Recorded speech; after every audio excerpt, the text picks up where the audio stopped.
There's a Chinese proverb that goes like this. If you want to be happy for an hour, get drunk. If you want to be happy for 3 days, get married.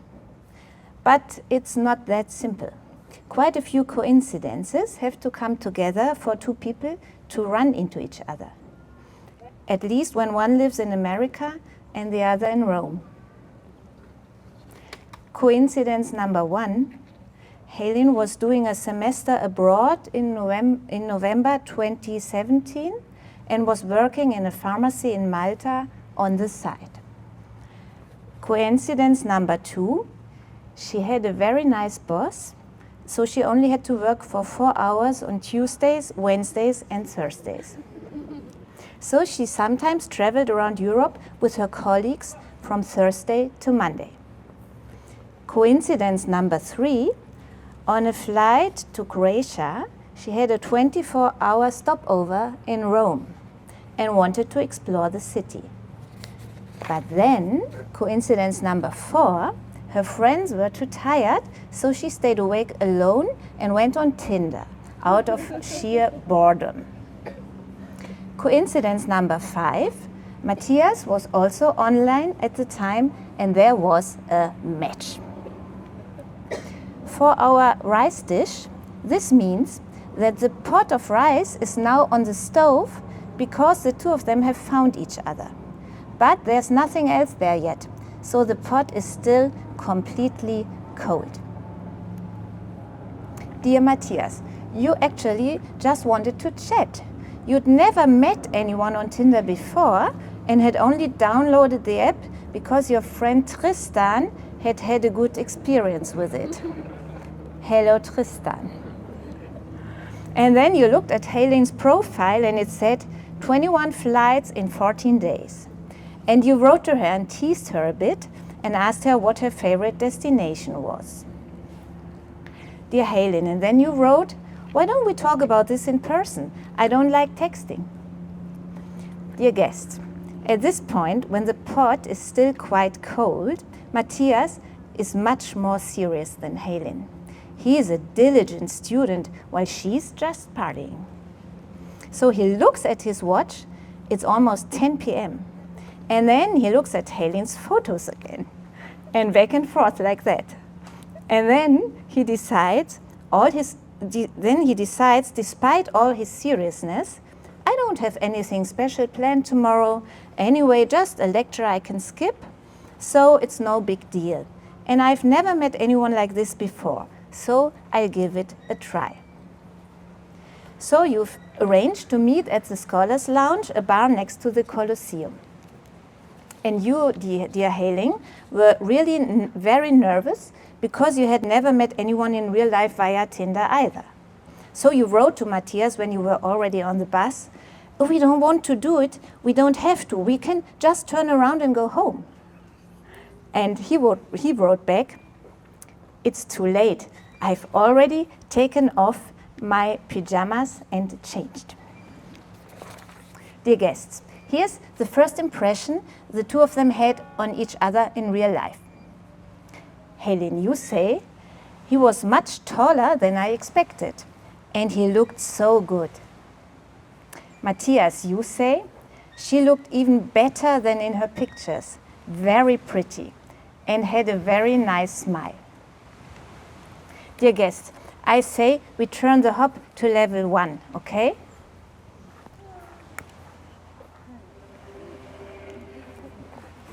So, you went to the bar and talked and got drunk on 8 different shots each. And you, Helen, made Matthias laugh when you claimed that you could hold more alcohol than him, because that definitely wasn't true and couldn't be true if you looked at your bodies. And suddenly, it was 2 o'clock in the morning, but you both didn't want to go home yet. So Matthias gave Helen a little city tour through deserted Rome. He carried her down the Spanish steps, showed her the Fontana dei Trevi, kissed her in a few piazzas, and said serious things like, this fountain, these statues, look this way because the architect was thinking this and that. Dear Helen, and you were blown away because it was romantic and funny, and because he was so different from all the other young men you knew. You say, it was special because someone my age who knows so much culture and history is really rare. And you, dear Matthias, noticed that Helen is very open-minded, very accepting of other cultures, and has a big heart.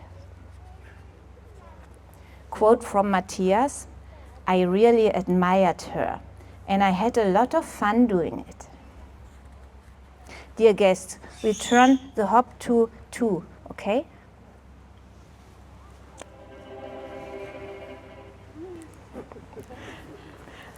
After Helen left, you continued to write to each other, and at some point Helen wrote to Matthias, hey, I'm in Budapest and my flight to Japan was cancelled. And now I have 2 weeks and I don't know what to do. Should I visit you? After these 2 weeks, our two tried to forget each other for a short time, because the distance seemed too great and all their friends said it won't work anyway.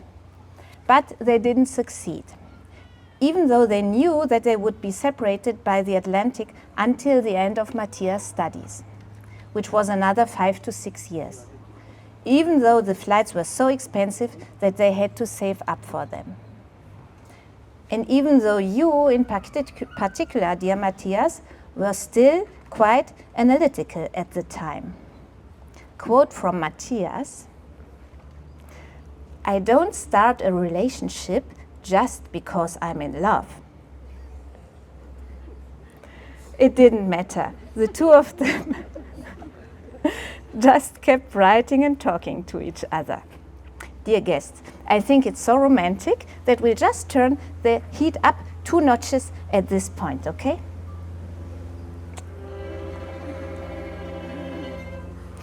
Dear Helen, the fact that you both stayed in touch meant that you no longer wanted to go out and experiment so much. And so over the course of many transatlantic conversations, you decided that you wanted to make this relationship work. Dear Matthias, you visited Helen in Boston for the first time in January 2018. And that was the moment when you realized this man likes me and he's really interested in me, because he didn't travel all the time back then like you and had never left Europe before. The fact that he had now done so because of you showed you that he must care a lot about you. And that made things serious for you too. What also contributed to this, dear Matthias, was that she realized that you, who had always spent very little money on your own meals in Rome and had much less money than her, anyway, suddenly spared no expense in Boston to invite her to dinner. Helen says he used the resources he had for me instead of for himself. So he took it very seriously. And so you ended up thinking, we can have a committed relationship. It can work if we really want it. It's not as much a problem as everybody says. He can be the only one for me if we can make it work despite the distance. We are a great, perfect match for each other. Agreed, dear guests? Level 5 from 7. When you realized that you didn't have that much to argue about and thought, even the things that annoy me about the other person I can put up with for the rest of my life, then you thought, hey, this is so good, we don't want it to end. And you, dear Matthias, thought one step further. You thought, we always feel so comfortable together and we have so much to say to each other, we want to spend even more time together. So I'm moving in with Helen after my studies. And then it's kind of natural to marry her too. You proposed in advance before you moved in with her and finished your studies. She had a little inkling because you had addressed the package with the ring to her, but in your name. She didn't unwrap it, but she asked her colleagues, Matthias is going to visit me on his birthday, and we are going to the opera and stuff. Do you think he'll propose? And they said, no, don't worry. This is his day, his birthday. No man would ever do that on his birthday. And then the two of them went out on Matthias' birthday, first to the Botanical Museum and then to the Dallas Arboretum and Botanical Garden. And then to a really fancy hotel with a roof terrace. They really dressed up, ate steak, and then went to the opera. And every time you went somewhere on that day, you thought, maybe he'll ask me now. But no, dear guests. And then you came back to the hotel and took off your evening clothes and just hung around on the couch. You had a great view from your hotel room at the top of a skyscraper, and a video of campfire was playing on the TV. And then, dear Matthias, you proposed to her. Helen, you said, I was very surprised because it was the end of the evening and it was also his birthday. Matthias, you said, I had to do it as a surprise. I would have asked much earlier if the Atlantic hadn't been between us. Level 6, dear guests. And then you moved in together a year and a half ago, and it felt completely natural for both of you. Matthias, you said, I don't think we could have a long-distance relationship again now that we have a close relationship. The fact that it works so well with you two is of course no coincidence. You simply complement each other really well with your character traits, preferences and habits. Dear Helen, you're outgoing, and Matthias, you're more introverted. At parties, you can rely on Helen to keep the conversations going for you. You force yourself to be extroverted, but it tires you out a little when conversations don't come naturally. So it's great to have Helen by your side. She is the life of the party. And when Matthias takes things too seriously, you can kind of help him calm down. And when Helen is totally crazy, you're the voice of reason. She tends to be dramatic, whereas you are the realistic one of the two of you.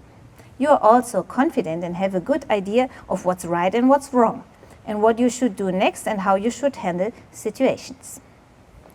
And Helen, you're more like, oh, I don't know, how did I talk to that person? Was that wrong? But you're very open-minded.